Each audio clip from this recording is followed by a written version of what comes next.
Are Hello. you still in isolation? No. I'm in my Oh. employer. Oh, good. Where is your employer? Where are you located? I'm in my room. Yes, but what city are you in? Givat Shmuel. Givat Shmuel. All right, good place. Okay, good. All right. It seems like you're in a nice home. Oh, sorry about that. This is not what you need to see. You don't need to see yourself.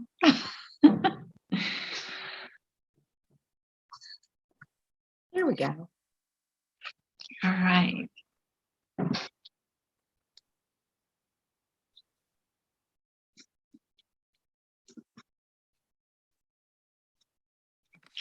So, hi again, everyone, and welcome to our final meeting for the orientation program. We will have another meeting later on, which I will send you all the information on the chat, of course. It will be our second part of the orientation program. Now, let's begin with today's final meeting orientation program. And today we will go over some of the information you received during this week. We will just go over it and we will have time for questions and answers. And that will be all for this program. So this week we spoke about many things. You received many recorded sessions with a lot of information, and we had the online meetings. So one of the main things we spoke about is the communication culture here in Israel. So in Israel, it is very common to communicate by direct communication. People here will refer to you by your first name, and you are expected to do the same. You don't have to call me ma'am or madam. You can simply call me by my name, my first name. And you should do the same with everyone, but with everything related to your employer. You should talk about it with your family. Ask your employer how we like to be called, if it's by their first name, or are they comfortable with named Safta or Saba, which is grandma, grandpa, or Ima or Abba, which is mom or dad. Okay, simply ask how they like to be called.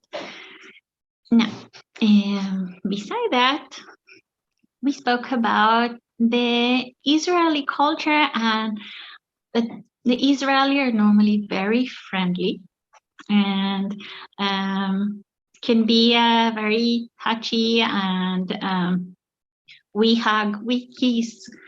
People may put their hands on your shoulder, or they would like to hug as simple. This is how they express themselves. And it is very important to keep in mind that if it makes you feel uncomfortable, please put your boundaries and say when it's unpleasant. If it makes you feel uncomfortable, you should make it very clear. You can say that it makes you feel uncomfortable. You don't need to accept their friendly way, and you can keep yourself distant. That is perfectly fine. Please don't hesitate to put your boundaries. Now, another thing that is very common here in Israel is that the Israeli use their body language quite a lot. We speak with our hands, and you can see it on our face. I believe I'm an example for this. Now, we use sometimes loud tones This is the way Israelis express themselves. It's not necessarily mean that they're angry at someone. It's just a normal behavior. Now, let's move to something totally different. On our second recorded sessions on Israeli background, we spoke about public transportation. Now here you can see the Rav-Kav. It's a multi-line smart card. It's an electronic payment card that you use for public transportation. If it's for buses or trains, and you will find later on that you can use it in other public transportation as well. You can see in Haifa there is different ways where you can use it. So with the Rav-Kav, you have three different kind of cards. You have the personal, the anonymous, and semi-anonymous. Now, I believe we already spoke about it several times during our meetings and on our one of the first online meetings that we had, that we recommend on the personal, which is different than the rest, in ways that on the personal you will see your name on it, your photo will be on it, and all your details. It's not too many details, but the thing with the personal card is that you have insurance for your money, and I can assure you it's very important to have in case your card is being damaged, lost, stolen. Everything you had on the card, you'll be able to get it back and get it to the new card. You simply go to one of the stations where you can get the Rav-Kav. You simply need to pay 10 shekels to get a new card, and they will get all the money and the information that was on the old card. You will now have it on the new card. Beside that, you get other benefits as well, your money worth more. So we highly recommend to get the personal Rav-Kav, which you, at first, I apologize, I didn't say, you don't pay for the first time of getting a new Rav-Kav. You don't pay for it. It's for free.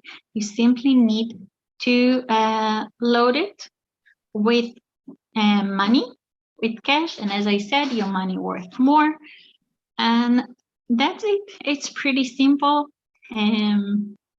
So you have that. Now the anonymous and semi-anonymous, it's without your name, no photo, but no insurance as well, and you don't get the benefits that you are getting on the personal Rav-Kav. So in case you prefer to get the anonymous or semi-anonymous, of course you can share it with other people, but in case it's been stolen, damaged, lost, you won't be able to get your money back. Now, beside the Rav-Kav, I will send you a lot of information later on after today's meeting. I will send you links. If you like to read more about the Rav-Kav, I will send you a link to the app. And there are other ways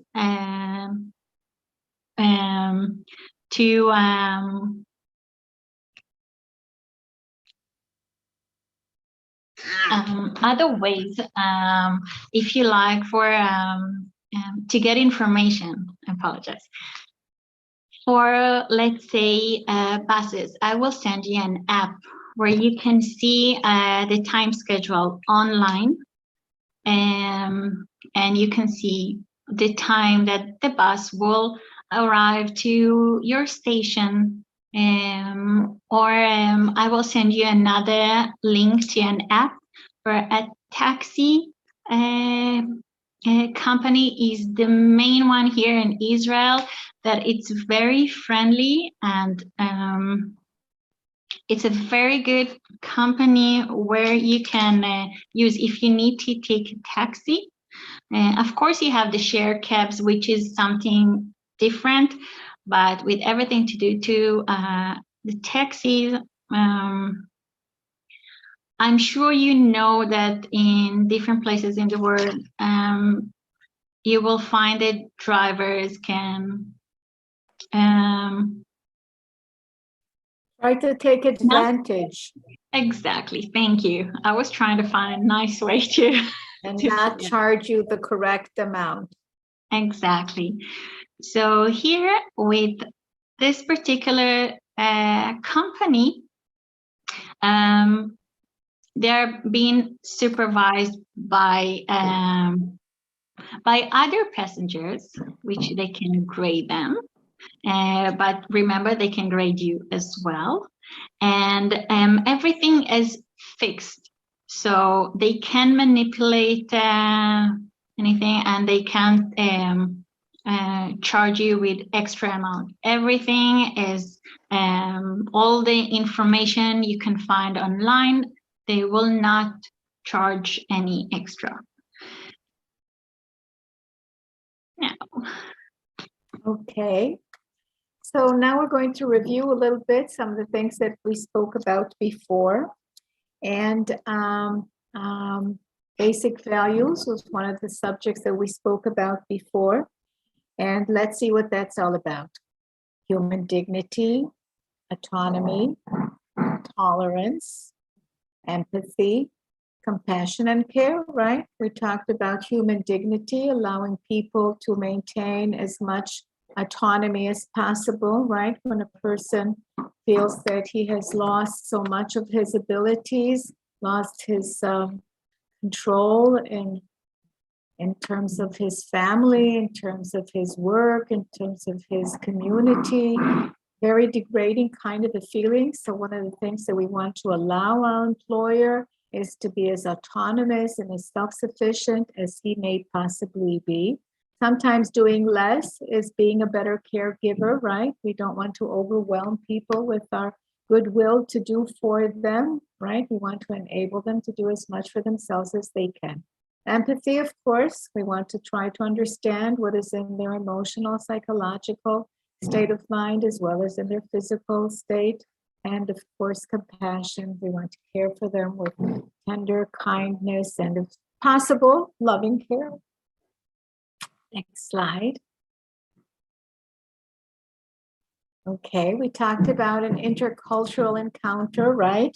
That we are now in a different country, different food, different traditions, norms, beliefs, values, which vary between nations, people, ethnic group, and speakers of different languages. Every culture has its own way of expressing itself. Every culture has its own way of defining conflict, passing messages, resolving conflicts, and talking about it. Every culture has its own way of showing emotions. And if you remember, we spoke about the 4 different types of communicators that are not necessarily part of culture, but even so, we talked about the passive communicator, talked about the passive-aggressive communicator, we talked about the assertive communicator, right? That's the 3rd one. Passive, passive-aggressive, then the aggressive, right? The most difficult one to be dealt with. And the assertive communicator, which is direct, looking a person in the eye and being able to communicate gently and very assertively what it is that we want to convey in our message. Okay. Visas. Exactly. So on rights and obligations, recorded sessions, we send a lot of information that I like to ask you to go back and read, because there's a lot of information and it's all important information, which you have the information available. You have it there with you. You have it on the recorded sessions. You have it on your contract. So we won't be able to go over all the information that you received, that you already have, but let's go over some of the data that you received from us. So first thing is that I like to remind you all that on your visa, you have the geographic limitation where you are allowed to work. It is very important when you work, when you assign to an employer, it is very important to make sure that you are working within the geographic limitation written on your visa. Now, in general, the visa of foreign caregivers will not be extended for additional periods once 51 months have passed from the date of the caregiver's first entry to Israel, unless the caregiver continue working for an employer for whom he was legally employed for at least 12 months prior to reaching the 51-month date. Nonetheless, as per current PIBA policy, foreign caregivers who have completed 51 months from their date of arrival in Israel and who do not have a regular employer may register through their placement agency to work as temporary replacement caregivers for permanent caregivers who have gone abroad for vacation or between the time between until if someone finished and they're now looking for a new employer, a new caregiver, you will fill the time. You're being asked to stay there for a limited time.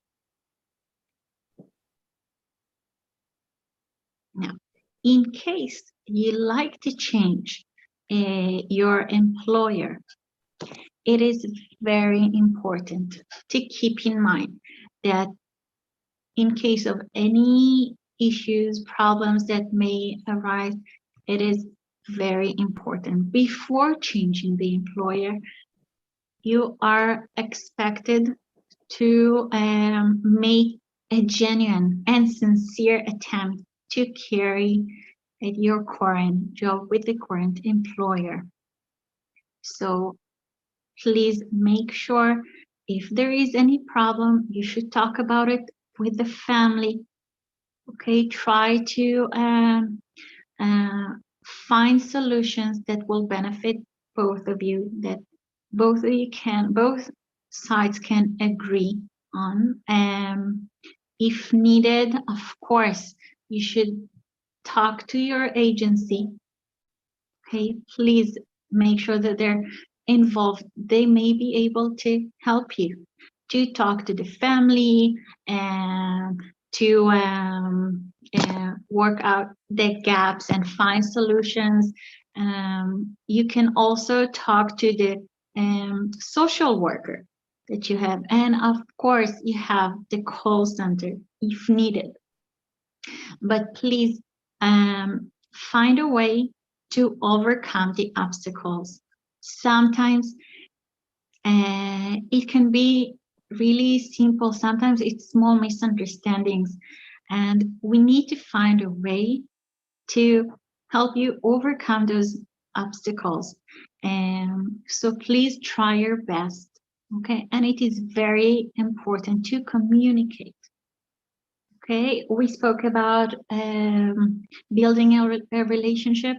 So it's very important to communicate and talk about the issues. Please don't wait till it's too late. Okay, give the agency a chance, give the family a chance to hear about the problem and find a way to find a solution. Okay, but and I'm sorry, take all measures. If you need, consult the call center, but talk about the problems and try to find a solution.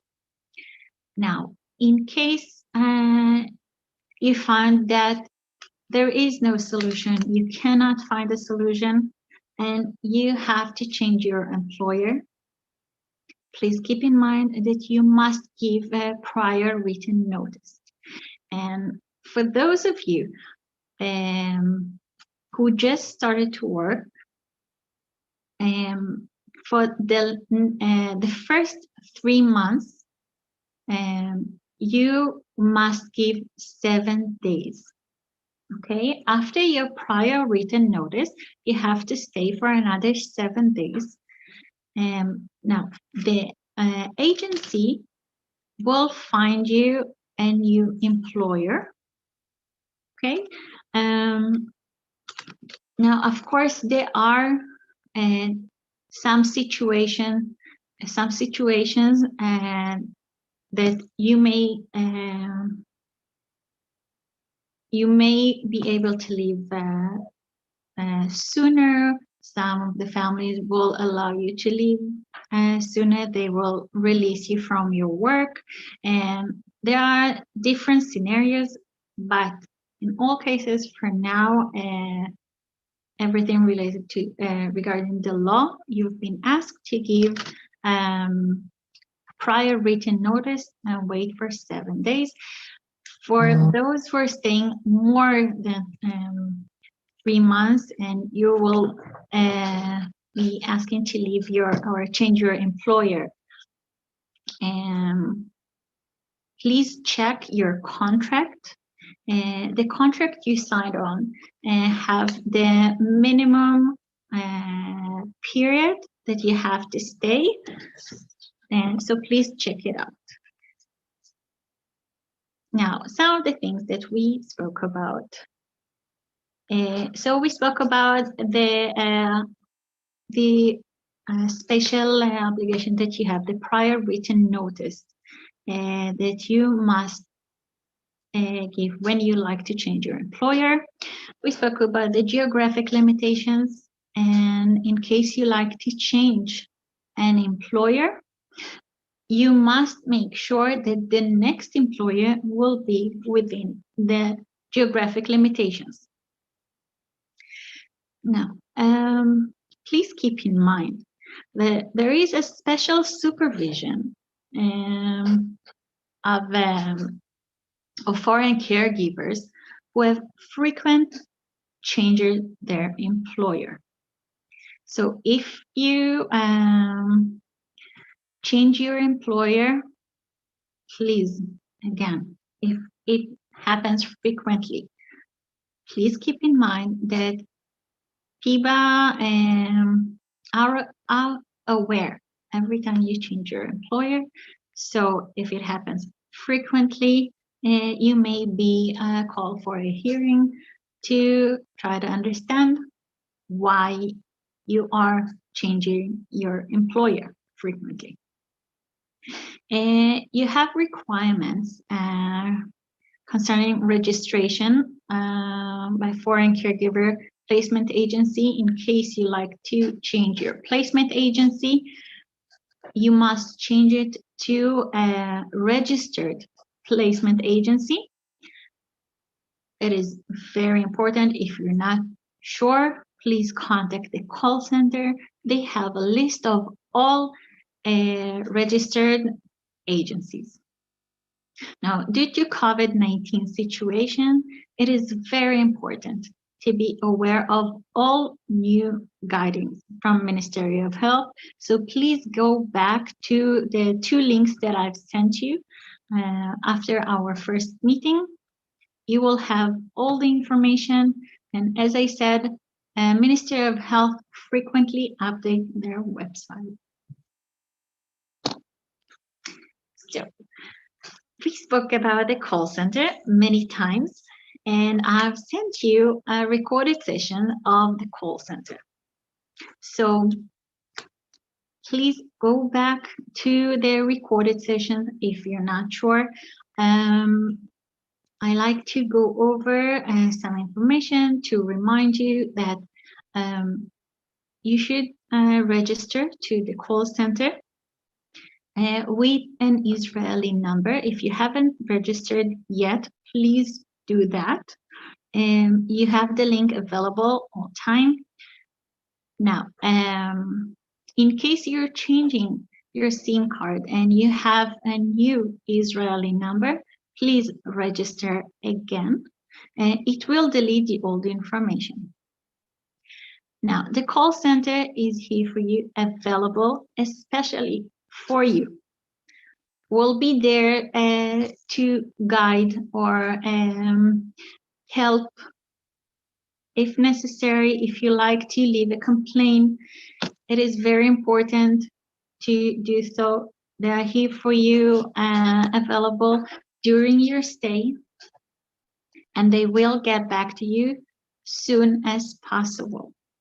If you like to ask questions about your rights and obligations, your employers and the agency rights and obligations, if you like to make sure that you are treated well, if you're not sure about some information related to your contract, and as I said, if you like to make a complaint, please contact the call center.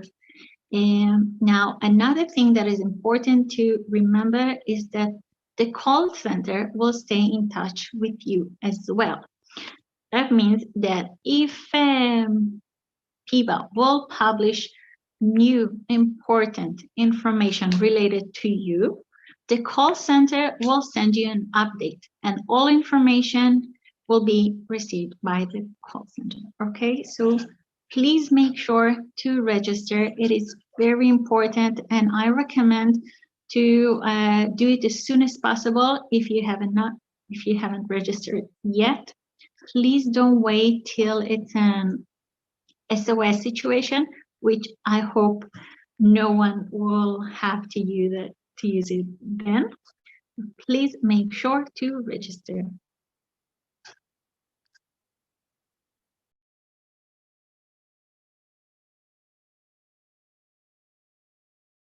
Sarah, we can't hear you. There we go. Hello. Okay.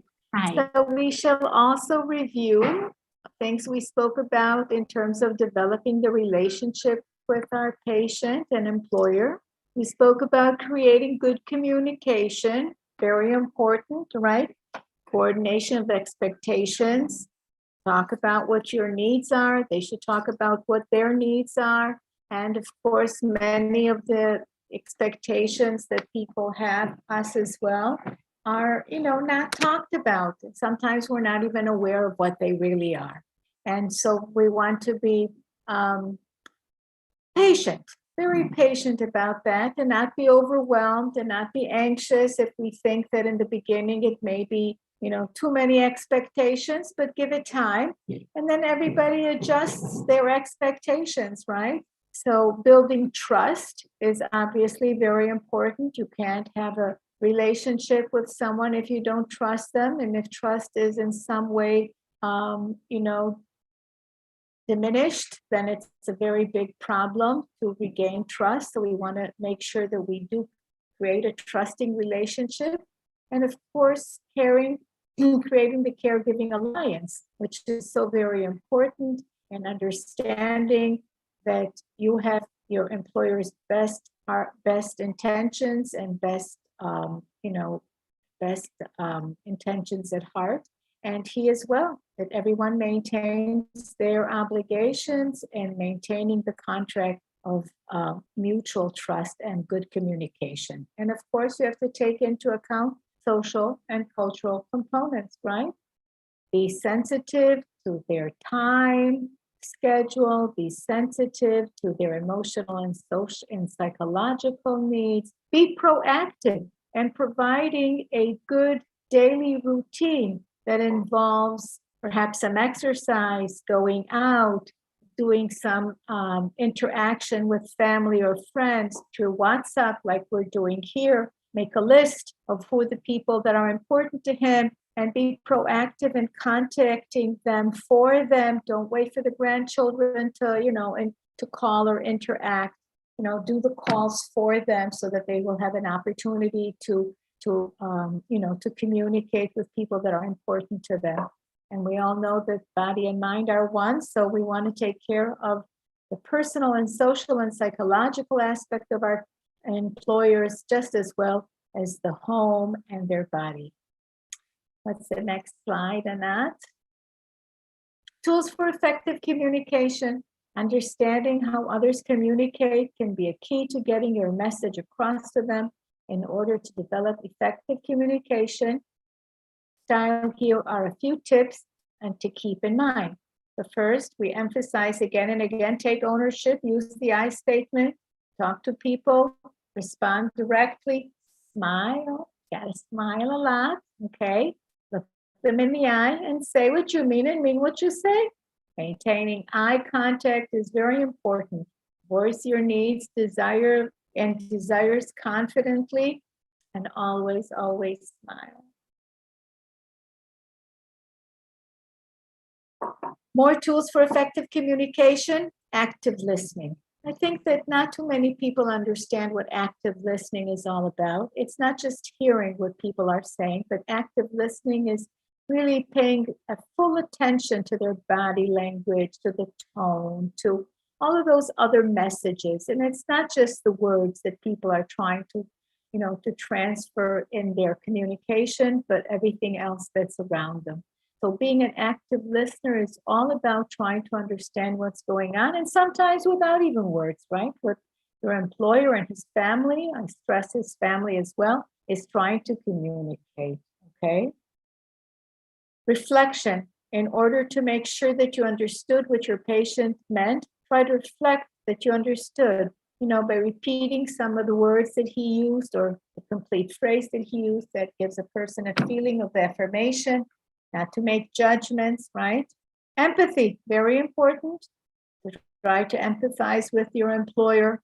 But again, in order to empathize with someone, you have to understand what the patient is, experiencing, and that you can do only after you really know the person, what has come to pass in his life, what were his disappointments, what were his achievements, what are the important people in his life, who is he missed, who's gone, who's no longer there, and about his own losses, right? When a person brings you into their home, they're in a crisis. This is the lowest point in his life so far, and you must be sensitive to understand that, and hopefully to allow him to have a self and comfortable and relaxed, day-to-day situation that eventually will make his life that much more meaningful once he has a really good relationship with you. More tools for effective communication. Keyword, 5 stars next to patience. We all know that patience is, an incredible virtue that I'm sure you all already know that you have. Otherwise, you would not have chosen this profession. But yes, not everyone can do the job. And patience is a very key tool in our toolbox as caregivers and as good human beings. Very important to be patient. Tolerance, even if you don't agree with your patient, try to respect his opinion. It's okay to disagree, but to be tolerant, especially if a person has dementia or other forms of diseases or dysfunctions that cause them to behave in ways that are uncomfortable or perhaps not to be expected, or that you would be, uncomfortable in that presence.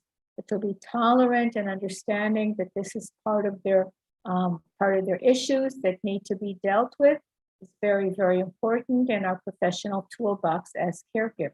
And of course, there's all the nonverbal communication that I spoke about. It's so important to keep in mind, talking about how we relate to a patient. We're talking at eye level, right? On an emotional level, not to talk above a person, not to talk down to them and so on. They're not children, they're adults, even if they have, disabilities or compromised, mindset or cognitive abilities that have been diminished and so on. But still, they're not children. They need to be respected and dealt with all of the, all of the honor that we would give anyone that has gone through a lifetime of experiences and emotions and whatever has come to pass in their life. And of course, I want to emphasize, yes, that nonverbal communication is learning about how to make your employer comfortable, feel safe and relaxed. And that's all about learning how to stimulate his senses, right?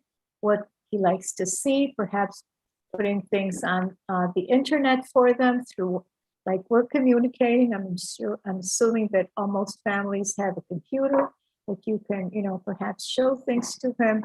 And also music, sounds, smells, touches, warm water, hot water, all of those things are very, very important in learning how to make our employer in a better emotional state of mind. Tips for creating good relationship: be mindful of how you start a conversation, ask open questions, again, use the I statements, and be specific in the message that you want to transfer. This is so very important when language, your home tongue, your mother tongue is not English, their mother tongue is most likely not English. Perhaps they won't be speaking English at all, but other languages. I repeat, Israel is a country of immigrants. People have come to Israel from all different corners of the world, all the different continents, speaking many, many languages, perhaps Arabic, Russian, Ethiopian, French, English, all of those languages you will hear in Israel on a regular basis, and depending on the family that you're going to be with. So you must be very specific in the message that you want to transfer. You want to look a person in the eye. You want to perhaps get their attention by touching them gently on the hand or somewhere else on the shoulder or somewhere in order for them to focus. Use simple sentences and one simple message at a time. And give others the attitude that you want to receive. I can't think of anything human or not human, even animals like to be treated well. So if we treat everyone the way we want to be treated, can't imagine that you would have a hard time. I think this is the key to any kind of interaction and relationship with all things. All right, so cultural shock. Let's be honest, it's not easy to adjust to a new culture. And you just arrived to Israel, you moved to a new country, and you came here to work, and it could be a lot to handle in a short period of time. You are expected to start working close to the time of your arrival in a totally different area. So I recommend to simply be a tourist, travel around, travel Israel, travel the area where you're going to live. And I believe you can find yourself in a very exciting area, and it depends how you see it and how you're going to adjust to the new situation where you are based. And it could be anywhere in Israel. Israel is a beautiful country and it's so unique, so many different cultures, and I believe it's how you're going to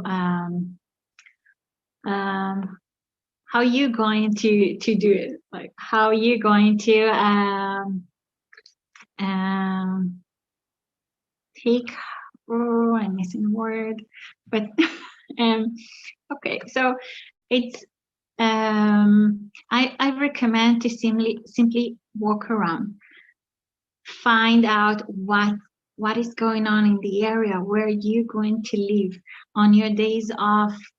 Travel outside your geographic limitations. Walk around, find out what is the Israeli food, and try to taste.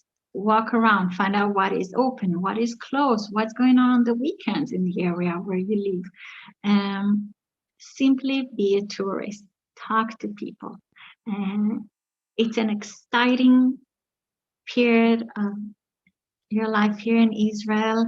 It's a wonderful journey, and I'm actually looking forward to hear what you're going to tell me in 5 years, how it's been. Study the local language. We spoke about the importance of learning Hebrew. So I just like to say that again. It is very important. It will help you. It will help you during your stay here. First of all, with your employer. And most of your employers will speak Hebrew and not necessarily English or any other language. So it is very important to be able to communicate with them and understand what they're saying, what they need. So please learn a little bit of Hebrew, some words, few words a day or a week. Take a notebook, write down the words that you hear.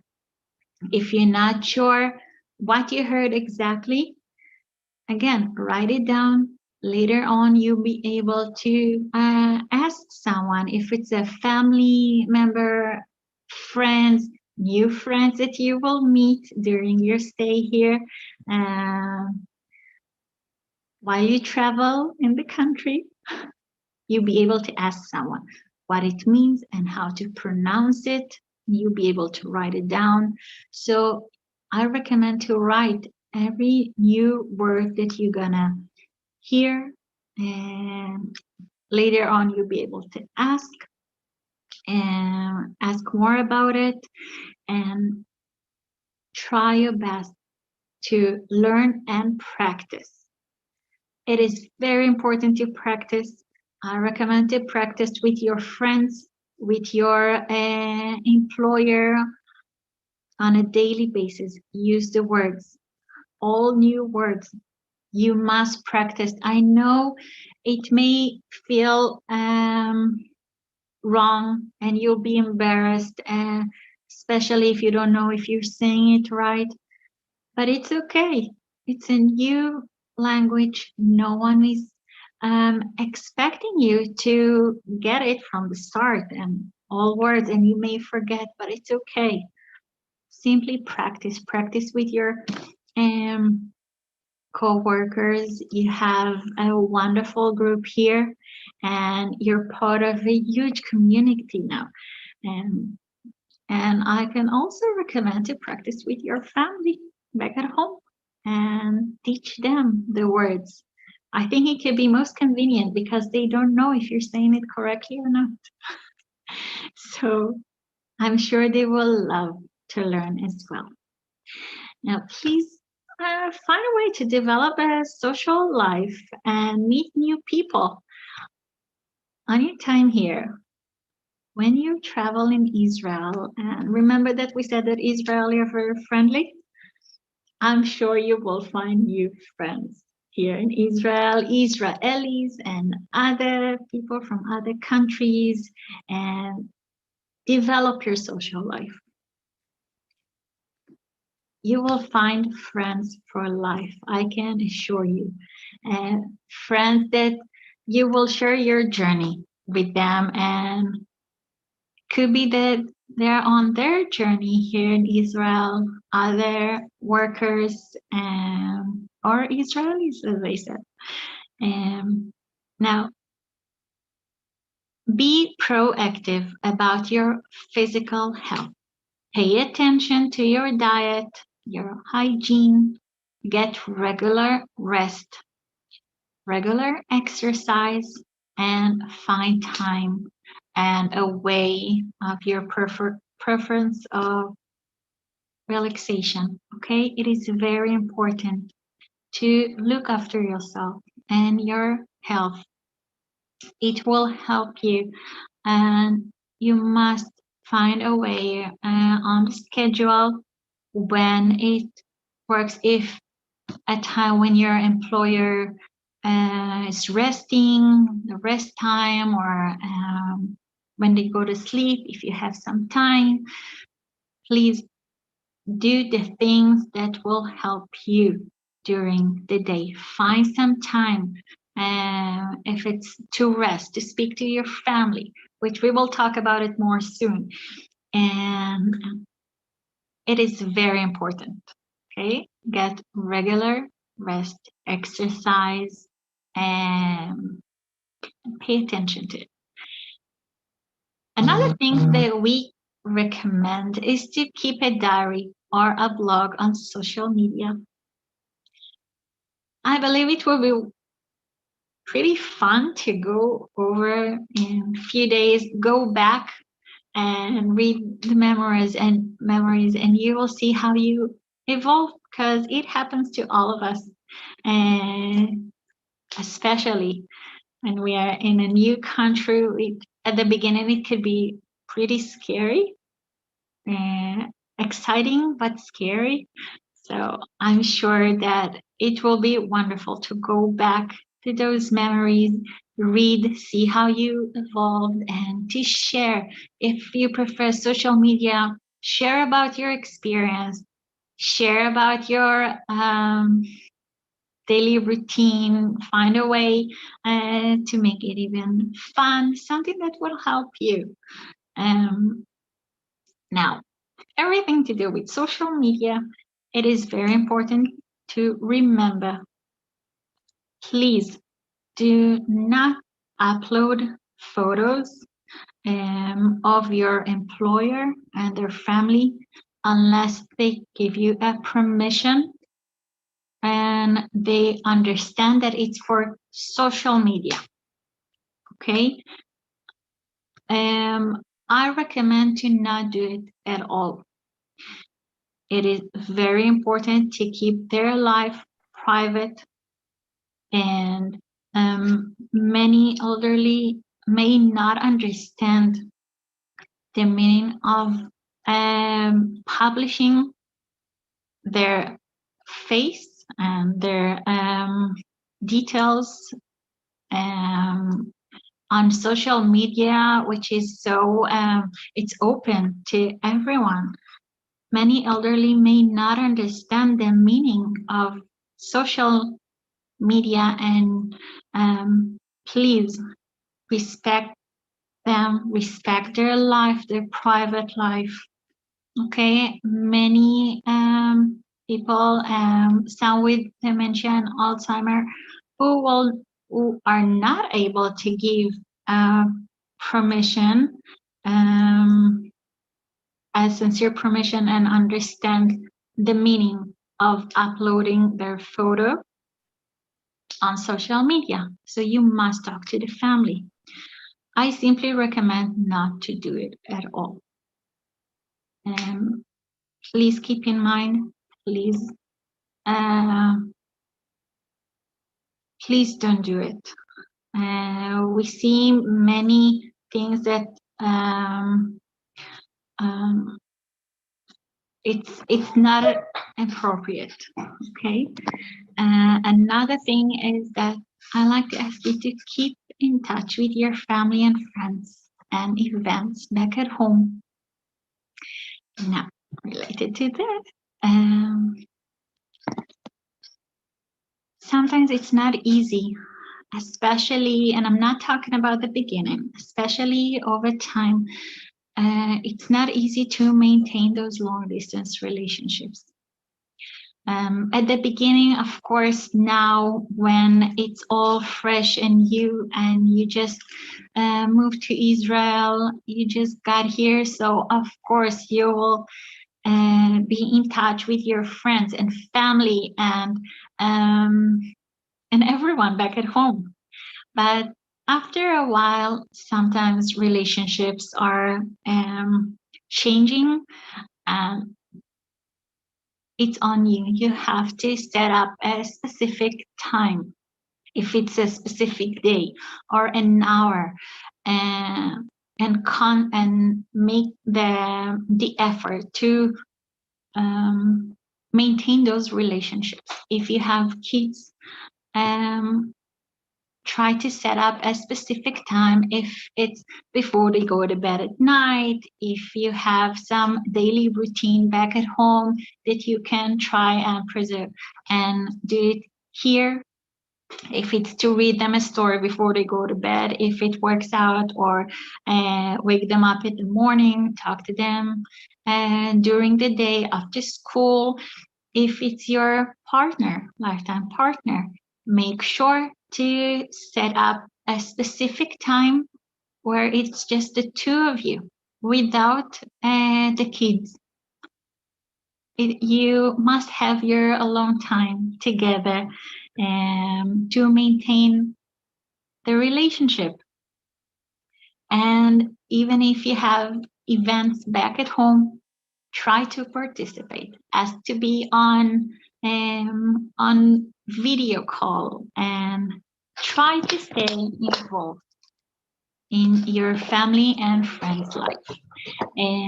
Now, if you have some important decisions that must be made, or if there are some arguments, everything, please make sure that you are present, okay? Stay involved in their family and try to avoid any arguments or big decisions that needs to be made. Try to avoid doing it over text messages. As I said, you're gonna stay here for a while. People change, and your character is going to change, and your family and friends are going to change, and the relationships are evolved. But let's take teenagers, for example. Our tone of voice, as people are changing, and when they get used to you, that you're not physically around, they may not want you at some point to it will be harder to stay in touch. So you have to initiate it. You have to set up the time. You have to make sure that you're present. You're the adult in those cases, and you must pay attention and do not give up, and don't let them escape. I'll say it that way. But those relationships will evolve. So please make sure to have video contact with your loved ones. Okay, make sure that you stay available online as well, so you can see each other's faces. On text messages, you will find that since you changed, they're changed over time. You will not always understand the tone of voice, and by text, you can misunderstand one another. So make sure to maintain those video calls as well. Now, you asked a question, and the second question, we received it not too long ago. So let's begin with the one question that we received. We received the question, what is the net salary? This is a question that repeats many times on private messages and on the chat group. So everyone have the same basic salary, which starts with that you have it, which is 5,300 shekels, and then you have deductions from that salary. Then it changes and it's individual. So unfortunately, I cannot answer that question of what is the net salary, because it's really different from one to the other. It depends where you located, in which city, what is the area, if you're receiving allowance or not. So each one will find themselves at the end of the month with different salary. If it's 4,000 shekels, 400, 4,100, 200, 300, 500. It really depends. So again, unfortunately, yes. Anat, Yes. there are constant deductions that are part of the program, right? They participate in the insurance fee, right? The health insurance is deducted for everyone. I mean, for all people that work in Israel, Yes. not just for foreign workers. So there are Yes. certain deductions that are part of everyone's routine. Firstly, it's the health insurance that we all participate in. It's a small sum, but still it's deducted from everyone's salary. And then there is Social Security as well, right? True. Bituach Leumi, okay. Yes, sure. So Social Security is also, they're all small sums, but they are deducted from the salary. And then I would assume that there is also what you mentioned as pocket money, or how do you call that? Allowance. An allowance, right. Yes. So if you choose to have a weekly allowance in cash that your employer gives you, then he has the right to also deduct that at the end of the month from the salary. Some people do, some people don't, but it's their choice. It's the employer's choice if he does or if he doesn't. And There are are there more. other Yes. are there other deductions? Okay, so you understand that there is a series of routine deductions that is part of everyone's routine. Yeah. Yes, exactly. Thank you. But of course, the more that it's then it's different from one another, which it depends on the family and how much they like. If they like to deduct money for your food, or if it's they're allowed to deduct money for and ask you to participate in some of the monthly bills, if it's different bills that there are that they need to pay during each month, if it's electricity, etc. So it really depends. Of course, you have the basic that everyone's salaries, they have some regular deductions, but some have extra than others, in the way that how much the employers will deduct, and it depends on the area, as I said, where you live. So I'll say that again, there is no one answer. And it's different. I like to add, you didn't ask that, but I like to add that you will get, and you're supposed to, you must get a pay slip every month.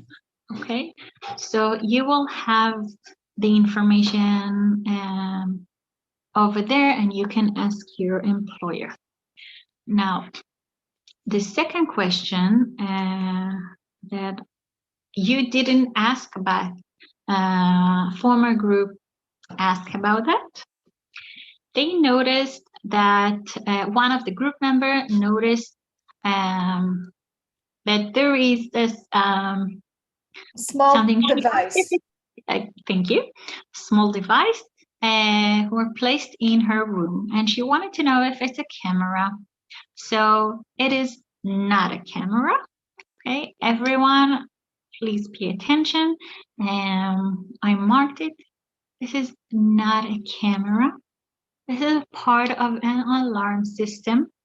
And if you found this device in your room, you will probably find it in other rooms as well. As I said, it's part of an alarm system. In case of intruders, people will turn it on when there is no one in the house. If it's connected to the system, you will see a red blinking light. It means that it's working, and it's for your and the house. Security and safety. Security. Right. Yes, thank you.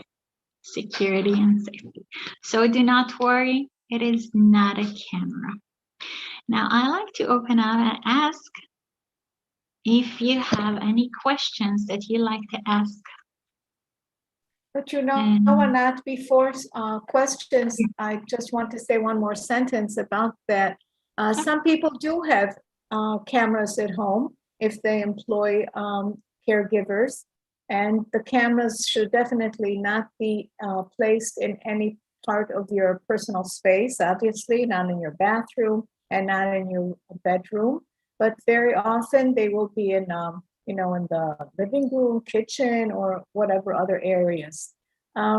So again, if their family chooses to use a camera, it's basically for your benefit as well, because if there's a dementia patient or if there's issues that about behavior and so on, sometimes, and memory loss. So it's it's for your benefit as well that things are documented, and that you don't have to be falsely accused of misconduct in any way.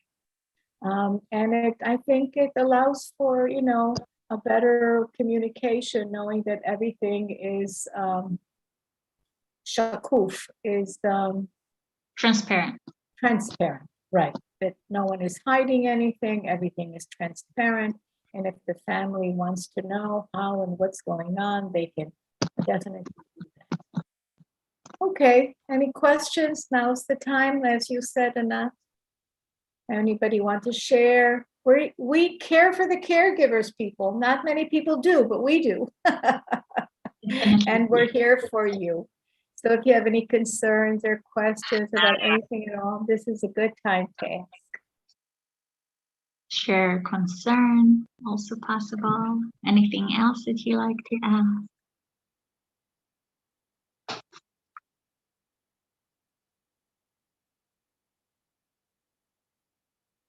Thoughts, maybe?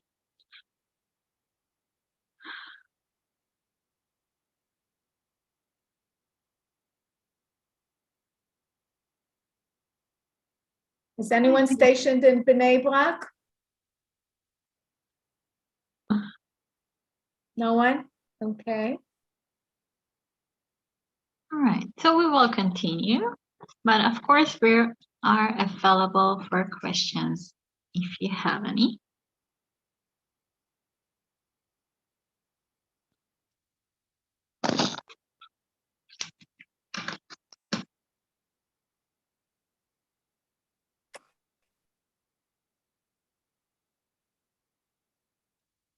All right, so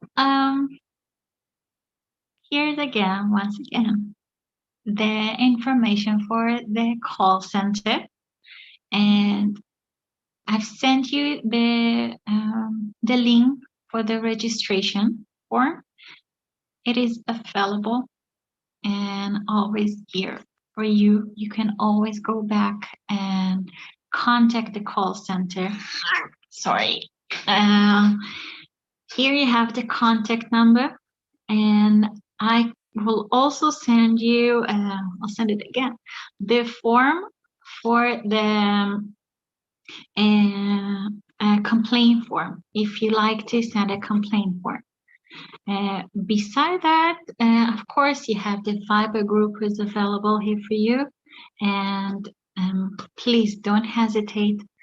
If you're not sure about something, if you feel that you need some guidelines about your rights, obligations, and etc., please contact the call center.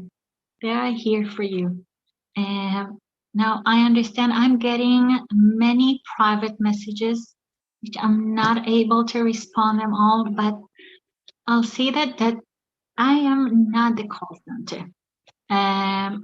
The call center are there for you, available. So please contact them. I'm not always able to answer everyone, and unfortunately, some people will not get as a response from me as fast as they need to. But please call the call center, contact them. They are here for you to help and to guide. Okay, so please do that. Yeah. I like to thank everyone. Thank you for participating. Thank you for, hold on, here's the question, but please, again, we are here for you, okay? And thank you for participating. I wish you all the best and luck, and I hope you will take this journey and have the time of your life. Here in Israel, I think you decided to do an amazing thing. I'm very excited for you. So thank you again. Thank you, ladies, for joining us today and to the program. And thank you, Sarah. Thank you, Anna. Thank you, everybody. Wow. I commend you for this big, enormous thing you're doing for, our disabled people here in Israel. And I think for your family and for yourself. It's a big sacrifice, but I think you're going to find it very much worthwhile. You're on a learning curve, and it's going to be a very, very stimulating and enhancing experience. Goodbye, everyone. Bye, ladies. Bye-bye. Enjoy the rest of the day.